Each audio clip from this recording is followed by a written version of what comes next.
Subscribe for more videos. An income is generated in the form of salary, it shall be taxed under the head income from salary. If an income is gain is arrived from profit or gain from a business or a profession, then it shall be taxed under the head income from business or profession. If there is any income from a rental property of a house, then it shall be taxed under the head income from house property. So now, if there is any gain from a transfer of a capital asset, suppose there is a capital asset which is sold in the previous year and it generates certain revenue. So where does this revenue be taxed? This revenue shall be taxed under the head income from capital gains. So for this, we have three conditions to be satisfied. First thing is there should be a capital asset and it should be transferred. Secondly, this kind of a transfer must have occurred in the previous year itself. Third, there must be a gain or profit arising from this transfer. If all these conditions satisfy, then such an income shall be taxed under the head income from capital gain. So now let us understand what is this capital asset. According to Income Tax Act of 1961, capital asset has been defined under section 2 of 14. However, for this easy understanding, I have simplified the meaning and I'll just convey it to you. A capital asset is like any property, any kind of property held by the assessee, whether it is connected to the business or profession or not, shall be termed as a capital asset. For example, if an assessee holds a land and building, he can use it for his business or he can use it for his residential purpose. Irrespective of these two, it shall be called a capital asset. So it can be a movable or immovable, tangible, intangible, a fixed or circulating asset. Irrespective of this, it shall be called a capital asset. Examples are like this. It can be goodwill. Though it is intangible, it is also a capital asset. It can be land and building or debentures, shares. Even these are capital assets itself. Now I'll ask you a question. Suppose there's a motor car dealer. He has many motor cars. Can we say this motor car or just a car is a capital asset? No. If there is a gold jeweler having certain gold jewels with him, his business is to sell these jewels. So can we call this jewels as a capital asset? No, we can't.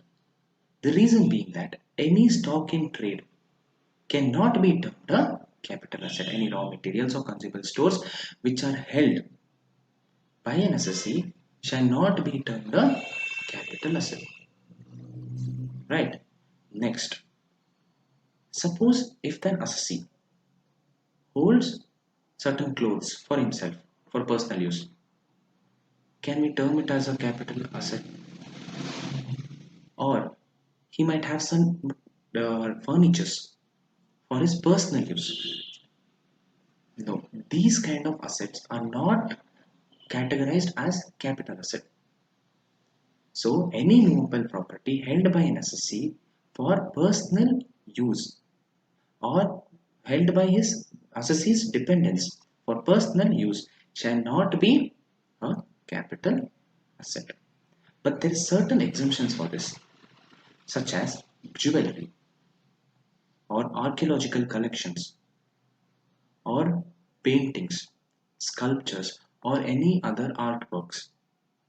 Okay, for these, even if it is held by the assessee for his personal use, still it shall be a capital asset itself. So you should always remember these exemptions.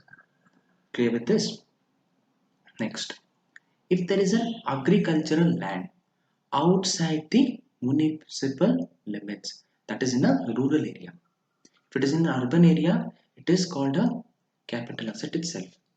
Whereas if it is outside the municipal area, or it is in a rural area, then it shall not be a capital asset. Clear with this? Next point, Six and a half. 6% gold debentures of 1977 or 7% gold debentures of 1980 or National Defense Bond of 1980 or Special Bearer Bonds Gold Deposit Scheme of 1999 issued by the central government. All these bonds shall not be a capital asset. Okay? Based on the period of holding, capital assets are categorized into two. One is short-term capital asset, the other is long-term capital assets. So, for a financial asset, if the period of holding is less than or equal to 12 months, it is a short-term capital asset. If it is greater than 12 months, then it is a long-term capital asset. Other assets, other than financial asset, any other assets, the period of holding is 36 months. So anything less than or equal to 36 months shall be a short-term capital asset. Whereas anything above 36 month holding is more than 36 months, then it is long-term capital asset. However, if it is an unlisted securities, okay, then the period of holding is 24 months. We have to see 24 months and not 12 months. If they say listed shares, we see whether it is less than or equal to 12 months.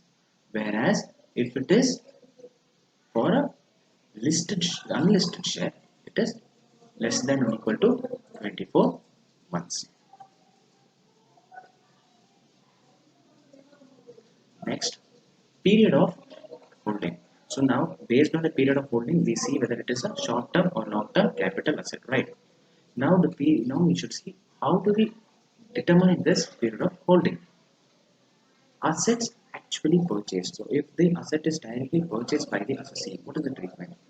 From the date of purchase till the date of sales. If this is the period of holding, from the date when the asset is purchased by the assessee till the date when the asset is sold by the assessee, the number of months held shall be the period of holding. If an asset is received as a gift by the assessee or in a will by the assessee, then from the date of purchase of the previous owner till the date of sales by the assessee, right? This time period is itself a period of holding. So the date when the gift is given shall not be considered. From the date when the person who gave the gift purchased it till the date when the assessee sells this gift, this whole period is termed as a period of holding. If it is greater than 36 months or 12 months depending on the case, it shall be a long-term capital asset. If it is less than that, it shall be termed as a short-term capital asset. For shares purchased through a broker, from the date when the broker purchases the shares till the date when the sales of this shares is made is termed as a period of holding. Yeah. Next, when do we say an capital asset is transferred? It can be either sales. When there is a sales of this capital asset, mainly this is what is very much important. When there is sales of capital asset, it shall be termed as a transfer of capital asset. Apart from this, if there is any exchange of capital asset, it is also transfer. Relinquishment. So when I say relinquishment, it means that like a surrender of the right of the asset. So if the owner surrenders the right on the capital asset and gives it to someone else, then it is also a transfer of capital asset itself. Extinguishment. So if there is a right to hold the asset is destroyed, then that is also a transfer of capital asset. Compulsory acquisition by law. So the government says, I need this land. Then the capital asset is acquired by the government. So this is also termed as a transfer of capital asset itself. Apart from these, if a gift of share, debenture, or warrant is given by the employer to the employee, then also such a thing is called as a transfer of capital asset itself. However, so these two we know. So sales is exchange, relinquishment, extinguishment, or compulsory acquisition by law. All these and gift given as shares, warrants, or bonds or by an employer to the employee is treated as transfer. But a transfer of capital asset at the time of partition of a Hindu undivided family is not a transfer of capital asset. Or transfer of given a gift, giving a gift by or by will, the capital asset is transferred this way, then it is not a transfer of capital asset. So that is the reason for period of holding, if you see, we consider from the date when the previous owner purchases the asset till the date when the such an asset is sold or by the assessee. The time when he receives it as a gift shall not be considered. The amount at which the market value at time when which he receives the gift also shall not be considered. So that is not to be termed as a transfer of capital. Before seeing the actual format for calculating the short-term capital gain, let me just give you a brief and easy way of understanding this. See, first thing is the value at which the capital asset is sold is taken.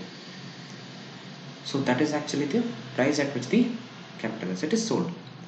From this value, we subtract various expenses for making that sales.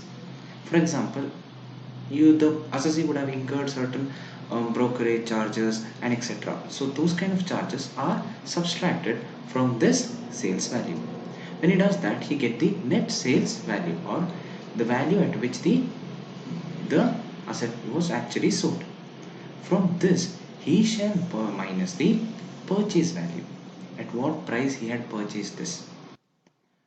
From this, he shall subtract the improvement value. For example, he must have added certain extra features to it, or he could have made some improvements to that asset. For example, if he has a land or building, he would have added another room to it. So when he adds certain rooms to it, he would have incurred extra expenditure. This expenditure is the cost he has incurred on improving that asset, right? So that shall also be subtracted. When he does all this, he shall arrive at the gross capital gain value. From this, he shall subtract the exemptions which are available under the Income Tax Act. When he does that, he shall arrive at the net value of capital gains or the final value of capital gains. This is how the short-term capital gains are calculated in the easy way. So now let us see the actual format, how it is calculated. So now let us see the format for calculating short-term capital gains. First, we record the gross sales consideration. This is nothing but the full value at which the capital asset was transferred. From this, we subtract the various selling expenditure. This selling expenditure can be your stamp duty or legal expenses or a brokerage for making the sales. Anything related to making the sales or any transfer of the capital asset, any expenditure involved shall be subtracted. When we do this, we arrive at the net sales consideration, or this is the actual sales consideration, right? From this, we have to subtract the purchase cost, that is nothing but the cost at which the capital asset was acquired. So cost of acquisition, the actual cost of acquisition shall be subtracted.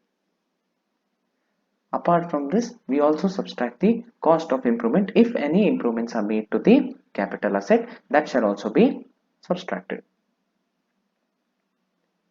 When we do this, we arrive at the short-term capital gain. This is the gross value. You can also say gross short-term capital gain. Okay. From this, we make certain reductions. Those are exemptions which are available to us under the law. These are section 54B. This is related to gain arising from a transfer of an agricultural land. Suppose if an agricultural land is sold and a new agricultural land is purchased within 2 years of such sales made, or if any amount of such sales made or transfer made shall be deposited under the capital gain scheme, then this deduction is available. For the main thing here to be considered is such agricultural land which was earlier sold, that sales, no, when we make the sales, the agricultural land which is sold should have been used for agriculture for 2 years prior to sales, either by the assessee himself or by his parents or anyone else. So when such an agricultural land is sold and a new agricultural land is purchased within 2 years from such a sales made, then this exemption is available. So what is the amount to be exempted here is either the short-term capital gain, the gross short-term capital gain you can call that value available, or the new asset cost, that is the new cost at which the agricultural land is purchased, the new agricultural land purchase cost, plus if the amount is transferred to the capital gain scheme, that amount to be added. So this total value or this value, whichever The is amount which is greater, lesser is to be shall be available for available for deduction. exemption. So that value will be written and subtracted. So this is what is section 54B. Again, I'm repeating, I'm not giving you a full detailed part of this.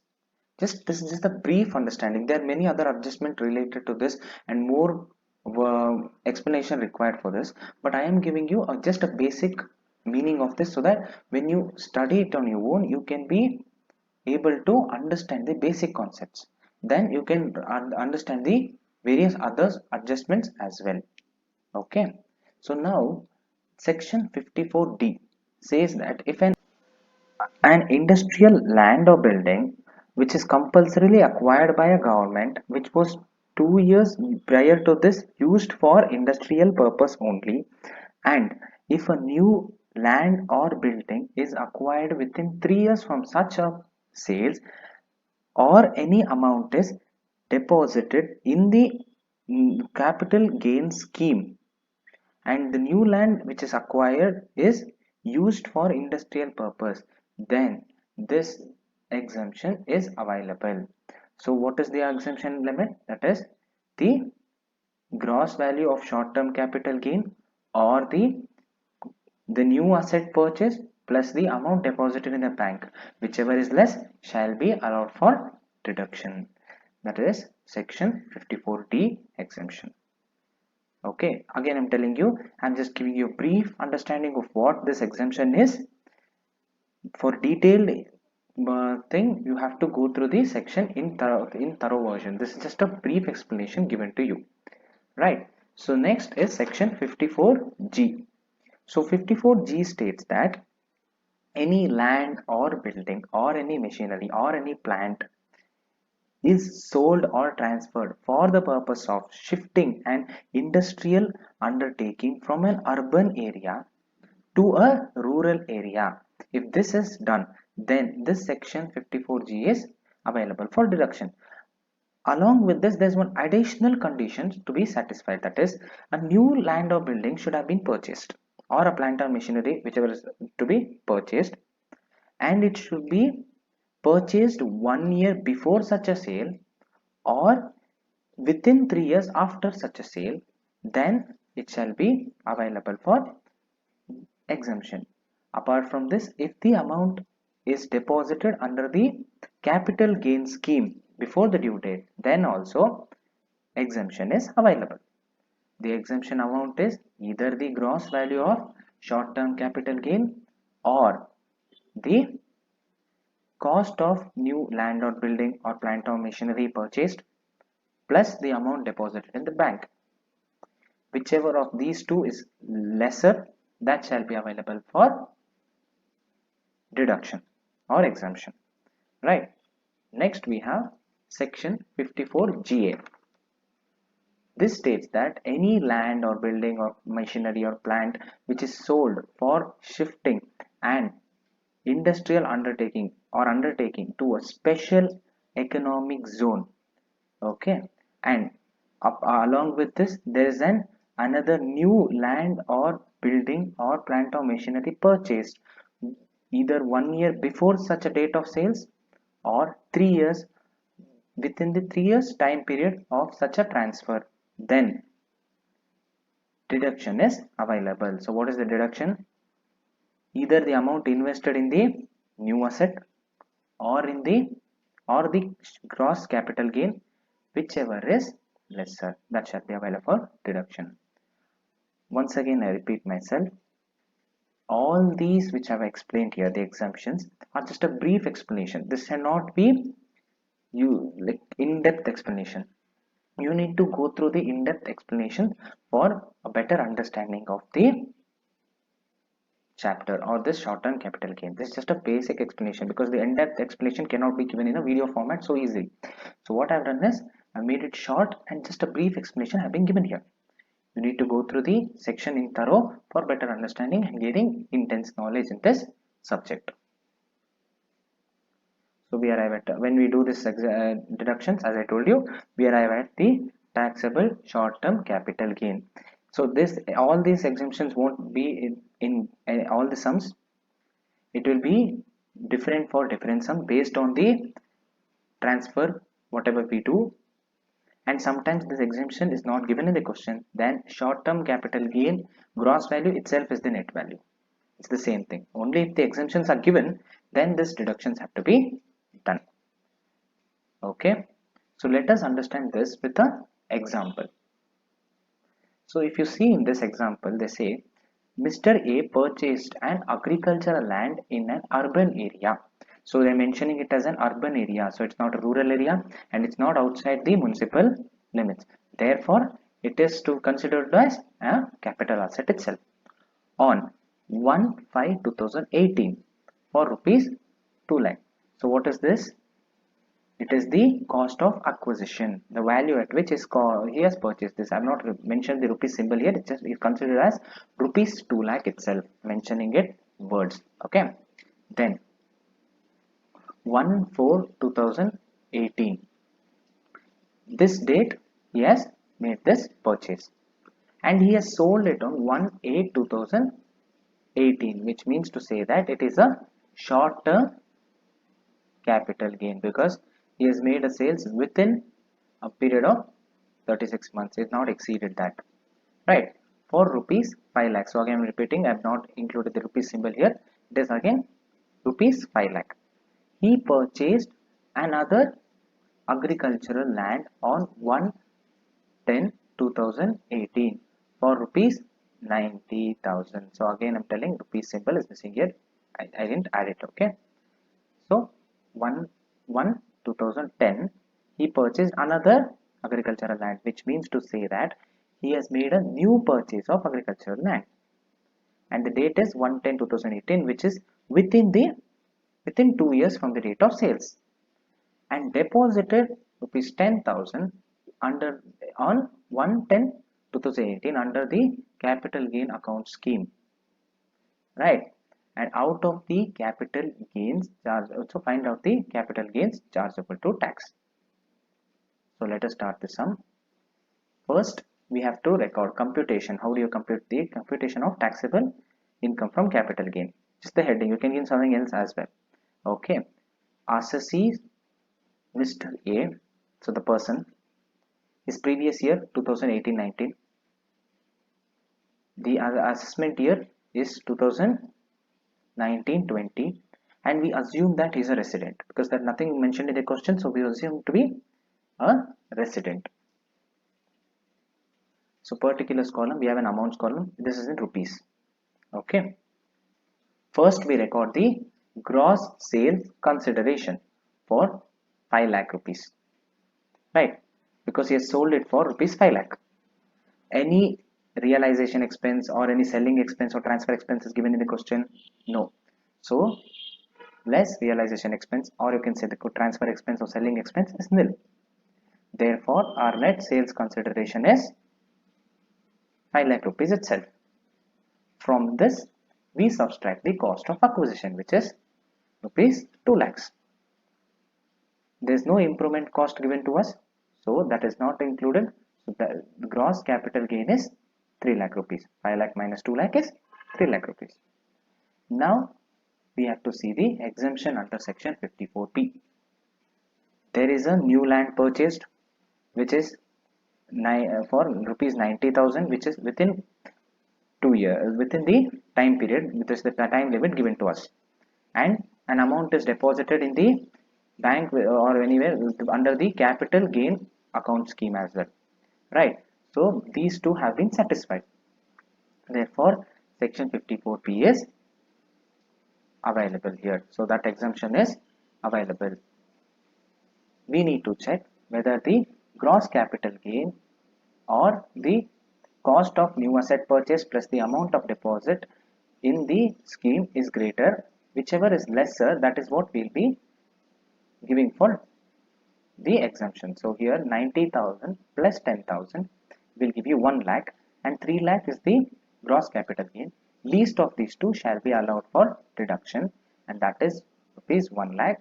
When we subtract, we arrive at rupees 2 lakh as our net capital gain, or this is the total taxable capital gain, right? Thank you for watching.